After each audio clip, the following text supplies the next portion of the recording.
Good evening. Great to have you again here at this posting. And without further ado, I want to get into it because my time runs out real fast. And I've got so much I want to share. We're going to look at Jonah. The caption for this is "Feel like jumping ship lately?"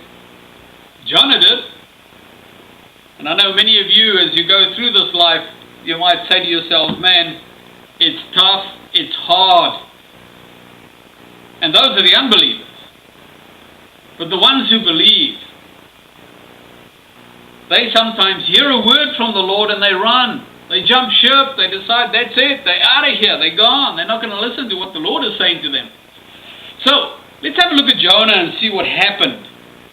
Jonah is a Hebrew. He serves the God of heaven who made the earth and the seas and all that is in it. And you'll see that in the book of Jonah, where he's on the ship running away. God has told him to go and preach to these heathen people, to go and tell them destruction's coming. They're going to be destroyed in 40 days. And he decides, no. I ain't going to do that. These people, they deserve it. They need to go to hell. They need to be destroyed. Boy, don't you feel like that sometimes telling your boss, you know, that you had enough? You'd like to tell him that. You'd like to tell him where to go to, right? I know, I work with a lot of guys. And I've worked around. I'm in my 50s. I've been around a lot of places, and there were times in my life where I wanted to just tell my boss as well. But I want to let you know this.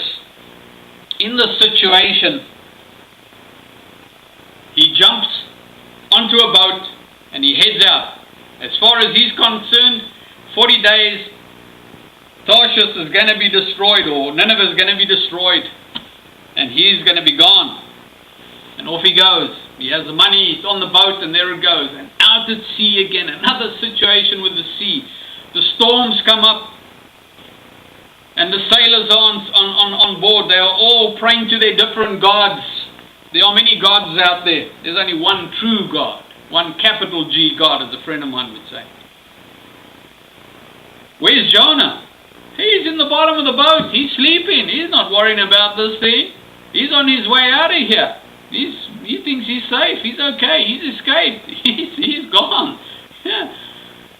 Eventually the captain of the ship comes to Jonah and says to him, you know, what are you doing sleeping here? Get up, pray to your God, do something. And it all comes out.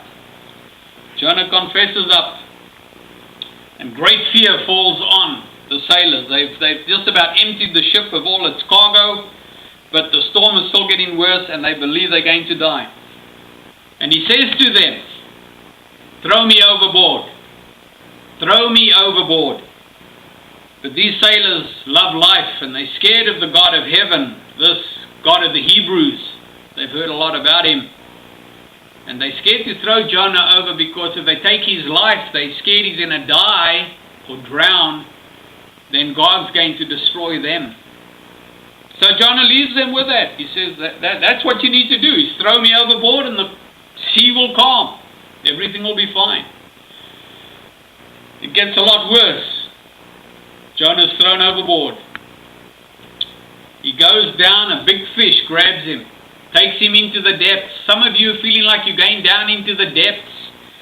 But I want to tell you this, that arrogant heart of Jonah is broken down there. And he's 3 days and 3 nights in that fish when he prays a prayer of repentance. You can go read it in chapter 2. He prays a prayer of repentance. Many of you are running from the Lord. I want to tell you now, you just have to pray a prayer of repentance.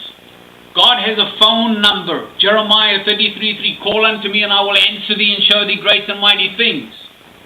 I want you to know that there is hope in the living God. I want you to know that he can deliver you from the depths. And he'll take you back to where you should be. So this is Dr. Des. Once again, time has run out. But remember Jonah. Remember the hope. Remember the prayer of repentance. And he will welcome you back. The Lord bless you. Go this week and be blessed.